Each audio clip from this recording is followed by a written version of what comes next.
Hi, this is Tracy from 95.1 Shine FM, and I am honored to be speaking with Dr. Jennifer Maxwell from Safe Harbor Christian Counseling. Thanks so much for being with us today. Thanks, Tracy. I'm so excited to be here. This is so fun that we can connect even when we are social distancing. I know, and you're lovely, and I hope I get to meet you face to face one day. And I just realized your name is Dr. Jennifer Maxfield-DeCarlo. Did you just get married? About 6 years ago, I got it. So yes, right. But you can't change your name once you're a doctor. It's not allowed. So here we Not are. allowed. So I want to make sure I introduce you properly. So it's Dr. Jennifer Maxfield-DeCarlo. Yes. Got it. Okay.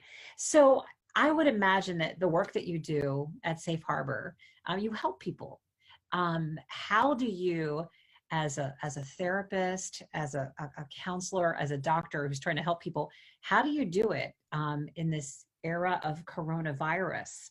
Are you doing virtual meetings right now? Are you using technology for that purpose? Yeah, we are. And it's really exciting because, at first there was a little bit of resistance. Everybody was like, no, I don't think that we could really meet over the internet and in a video conference and it won't feel the same. But then we just kept trying it and kept trying it. And so now we use video conferencing and have been able to move everybody online. And even insurance companies are saying you can do that. So it is so exciting that we're able to do that. So we meet just like we normally do, just through these video conference calls, and we can talk. We can even play virtual games, for play therapy and things like that right over Zoom. That's It's exciting. amazing. That's real. I'm so grateful that the work that you do that's so important doesn't have to stop, because there's a lot of things that have like, okay, that's not happening right now. There's a pause. But for what you do, especially now, more than ever, people need some help, some hope. Can you offer us some tips? And tips sounds almost like a trite word to use, but can you give us some words of wisdom, some nuggets of wisdom for people that are really struggling right now? I mean, I've got friends that are dealing with anxiety. Have you seen anxiety levels rise? And how can you help people that are right on the edge right now get through another day where that's the first thing they feel? Yeah. So Tracy, yes, I'm seeing so many folks who are dealing with anxiety and feeling really lonely. And some folks who are just, maybe they have family members that they can't help right now because they can't go see them. So there's some level of like guilt with that sometimes, like I want to be able to be there, but we can't. But here's some things we know really help is first, and most importantly, is to recognize that like we're going to have those feelings. We're going to have those feelings. And it's so important to not just try to ignore them and say that they're not there or power through. Sometimes we just want to power through and be like, oh, it's okay, I can make it through. But it's really important to just stop and like touch base and say, okay, you know what, I have these feelings. A lot of times when we kind of lean into them and say, okay, I'm feeling really lonely, I'm not okay. When we lean in, we can just acknowledge them and then they don't hold on as tightly. So first off is just to be able to do that, is to just recognize that they're there and not try to push them away, because we're all in that boat. We don't know what's going on. There's so much information out there and we're trying to sort through it.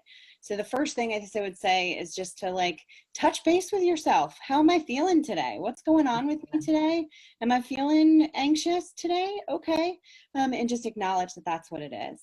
And then secondly, I would just say that it's really, really important for us to focus in on what we can control, because right now there's so many things that we can't control. And so a lot of times with my clients, I'll say, here, you got like a donut and the inner circle is what you can control. And let's focus in on what that is, because there's a lot of stuff in the outer circle that we just simply can't control. We don't know when this is going to end. We can't go out and see our friends and help out with things like maybe we normally do.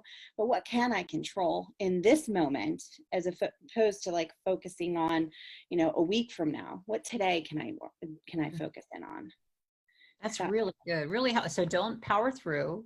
Acknowledge really where you are. And focus on what you can control and not what you can't control. Do you mind if I ask you, I just wonder personally, Dr. Jennifer, like has there been a moment during all of this unfolding that you have had to counsel yourself where you have felt anxiety? I wonder what it feels like to be that person that can so clearly see and guide others, but yet you're not immune to what's going on here either. It's something that all of us, which I think that's unprecedented, that all of us are going through it together, right? Have you found that even you personally have felt like, wait a minute, how am I really doing? Yeah, absolutely. And Tracy, behind the scenes, I've got 5 children, right? So I'm in a moment where I'm like working, I'm working with clients, and then I'm stepping out of there, and I've got my 5 kids at home that are saying, I need to email homework, and I got a packet to do, and I got the, and so everybody is like in their own anxiety. So absolutely. And there are lots of times where you have to just do a little self-care. That's another piece too, is where we just put it down and say, you know what, I've had enough of thinking about the virus, thinking about what's going to happen. I'm going to be present in this moment. And we've done puzzles, and I'm a champion at Foursquare at this point. Being able to get out there with the kids and just play Foursquare and do things like that, where we just step away for a minute, because COVID-19 is going on, but life is also going on. And Yeah. being able to, that goes back to that, finding the things that we can control, to Yeah. be able to just, like, I can control that I can take a 20-minute break and do a puzzle or play with the kids or go cook something I've never made before, those kinds of things. And then, it's those things that make your heart sing. Find those things in self-care that make your heart sing. I had a friend who was going through cancer treatment a long time ago say that's what self-care really is finding the things that make your heart sing and doing that, because it's soul soothing. And then you can come back to everything else. That's beautiful. Find those things that make your heart sing. Mm-hmm. Yeah. And, for some people, I wonder if this is the first time they've ever really given themselves permission to think about that. Mm-hmm. That people are in motion and they're doing this and they're doing that and they're taking care of stuff. And then all of a sudden everything stops. Mm-hmm. And what you're forced to kind of look in the mirror and say, what does my life consist of? What makes my heart sing? Mm-hmm. What would you say? So I have a friend who lives alone and is really struggling right now with finding what even brings her joy. Like, I think what she thought would bring her joy to help her through this isn't working right now. And she's just really struggling with the feeling of aloneness. Would you what would you recommend for her? Because I know a lot of people are struggling with that right now. What would be safe ways that they can connect, and how can we help people that are in that dark place right now? Yeah. Well, Tracy, 2 things come to mind for me. One is that we do have this amazing technology to be able to connect with people. So however that looks, maybe it's having FaceTiming or Zoom or whatever you use to just connect with people and Yeah. make it on a regular schedule. Right. So it's not just kind of haphazard, but make it a schedule so that you can have something to look forward to. Here's the piece that I think is so important for all of us, is that hope is not gone. Even in the midst of this, hope isn't gone. And so we have to set Yeah. things in our schedule to look forward to be hoping for. And so while we need to kind of slow down and just be present in a moment, right? I can step back and I can play puzzles and I can be present in that moment. Also, I think it's really important for us to think about the vision. Like, I love vision boards. Like, what do I want in life in 5 years, in 10 years? And I might not be able to make an impact today on where I'm going, and I might not be able to make an impact next week because I might still be in my house, but I can start formulating, where am I going? What's my life going to be about in 5 years? What do I want? Because when we cast the vision for that, it brings our mood to a different place, to be able to be thinking about and focusing in on not just what's going on right now that we don't like, but where we want to be. And so I've had lots of folks, that have been encouraging them, hey, let's make a vision board. What does 5 years from now look like? right? Love that. I love that so much. Make a vision board. And so you could even, employ your artistic skills in this, not only dream about, what I want my life to look like, but find something in a magazine or a book and like literally make a board, put it up on a little, cork board or a poster board or something like that. Tracy, if you were in my office right now, you would see that my computer is directly facing my vision board. And so I've got little things clipped up on my vision board about not just who I want to be, but like places I want to go, things I want to do, right? There's a little scuba diving card up there. There's like lots of things now. like, right? That like aren't in, they're not happening right now. But when I look at them, it gives me hope for the future. And that's what we know. Hope helps us get through loneliness and depression and anxiety. Hope is really what pulls us through. Amen. We want to make hope louder. That's our motto at Shine FM. Make hope louder, because it's right there. We just need to turn it up a little bit. Mm-hmm. I think this point you're making about vision is profound. I think it is profound. Even you have it in front of you. So you said your vision board is like over your desk. Yeah. And so you're literally looking at it. Even when you're focusing on other things, it's right there. Mm-hmm. And I wonder how much even just putting things like that you hope for or that you're looking forward to in front of you could even help people that are dealing, with fear and anxiety, to have a vision for the future. I know the verse, without vision, the people perish. We need vision. We need forward thinking. We need to know that it's not going to be like this forever. Mm-hmm. You get me excited about it. I'm thinking, oh, I want to do a vision board. I love that idea. I love it. I love it too. And we have at times in our family, like I mentioned, I have 5 children. We've done vision boards together, right? We put stuff up and we're like, what is everybody? Let's put it up there so that we can witness how you get there, right? It went up there years ago, right? But now I've got to experience and walk the journey with you. And then we feel more connected, right? Yeah, Because right now we feel so disconnected sometimes. And now we can feel more connected because we can witness people walking that path. Can I ask you, as a mom, Jennifer, how do you help your kids through COVID-19 era? How do you explain to them without um, feeding into their fears?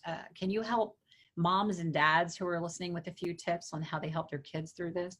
Yeah. There's so many wonderful resources out there. I think the most important piece is to keep the communication open. Mm-hmm. Right? Sometimes we think, with adults, we talked about it once, we're good, right? But we need to keep that communication open because things are constantly changing. It was, oh, we have 2 weeks off. This is awesome. Oh, wait, we can't go to the grocery store with you anymore. What's going on? And so as things are changing, just keeping that communication open so that they know what's going on, and talking to them in terms that they understand, that are developmentally appropriate. And there are some wonderful resources out there with coloring books. I mean, the amount of things that have come out to address that. So then you have littler kids, we can go through a picture book. We can do a little coloring book that just talks about, what this virus is and what we know, and that it's okay to experience whatever emotion it is. That we're experiencing. And a lot of these kids are just feeling like, man, there's so many things that I wanted to do this year and now I'm not getting to do those. And so most importantly, keeping that communication open and then acknowledging their feelings. And it's a constant process, right? We can't just do it once and then move forward. We got to open that space so that they can continually talk about it when they need to. Wow, that's so good. Giving them permission to keep processing, right? Because it's always changing. I'm almost ready to wrap it up here, but I wanted to ask you, if someone is really struggling right now and they're wondering, is this a situational kind of sadness that I'm feeling because of what's going on in the world, or am I crossing the line over into depression or clinical depression? Are there some markers that people can be looking for, either in themselves or in people that they love, to know at what point they should be seeking some professional help? Hmm. Yeah, you know what? For me as a professional, the thing that I'm always looking for is functioning. Are you feeling like all of a sudden I'm not able to function? Like it was cool to stay in my pajamas for a few days, but now like I can't get out of them, right? I can't get out of bed. I don't feel like doing anything. I haven't showered in a week, right? Those types of things. When we move from just, I mean, feeling anxious and worried is normal in Mm. this particular situation. But when we find that we can't just like, I can't move from that place of worry and anxiety to be able to do the things that I want to be doing, even when I'm at home, that's the point where I say, okay, you know what, it might be really good for you to have someone else to talk to just help be on the journey with you and Mhm. help you kind of work through some of those emotions and things that are coming up for you. That's good. That's good. And so for people that want to, wherever you are on that scale, there's no right or wrong way to be right now. You have to, as Dr. Jennifer said, acknowledge where you really are. But Safe Harbor Christian Counseling has just some wonderful opportunities for people to connect with someone like you, to be able to get some tools and some guidance along the way. Can you tell folks how best to connect with a licensed counselor at Safe Harbor if they wanted to take the next step and set up a visit? Yeah. So here's some really good things is that we're still working. We're still available, even though we might be over the internet. So you could call in if someone was saying, you know what, I just like to talk with somebody. Or maybe I just want to get into a group support group. We've got some anxiety support groups going on too. You would just call our main office and talk with our intake staff, and they would be able to guide you and take care of everything to get you an appointment to talk with somebody. And then the great part is we have some great IT folks who can help you if you're thinking, okay, well, I do want to do counseling, but I'm not sure about how to set up the Zoom and do all of that stuff or whatever that looks like. We have some folks who can walk you through that as well to make sure that it works for you and get you all set up with your devices and all of that.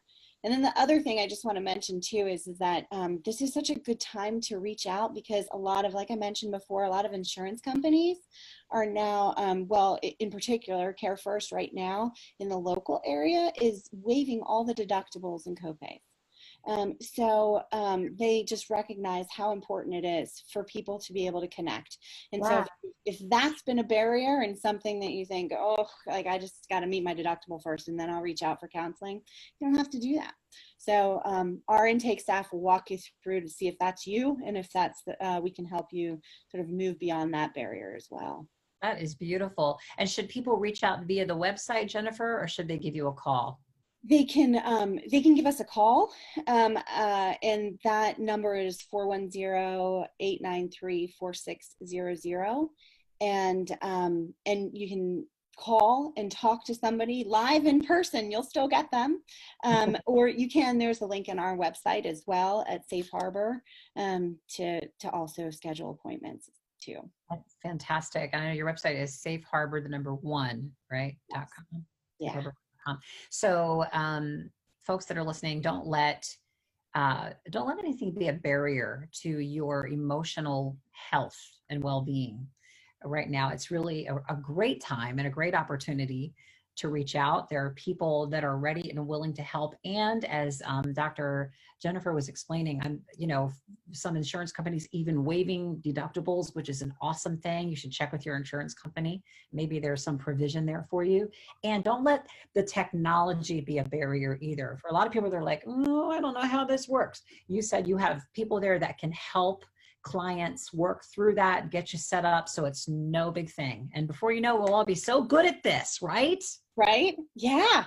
There you go. You learn a new skill in the midst of all of it. Look at that. I can't tell you how much I appreciate you and just your beautiful spirit, and all the folks at Safe Harbor. For years, I've been telling people about Safe Harbor, and I really believe in what you're doing. And I also believe that it's brave people that go to a counselor, not weak people. So, you got stuff in your head. You're like, I should just be fine. I'm a person of faith. And it's like, yeah, and you're human. And it takes brave people to confront what's really going on. And I thank God for people like you that help us navigate this journey of life that can be really hard sometimes. I pray God just pours out his blessing over you and your family and your 5 children. And you seem so calm. It's amazing. Right. Well, I kind of live in a little bit of chaos, right? There's 7 of us. We have our own tribe right here. That's fantastic. Thank you so much for taking some time to talk with us this morning. Dr. Jennifer Maxfield-DeCarlo from Safe Harbor Christian Counseling. God bless you. Thank you. You too. Thanks. All right. Take care.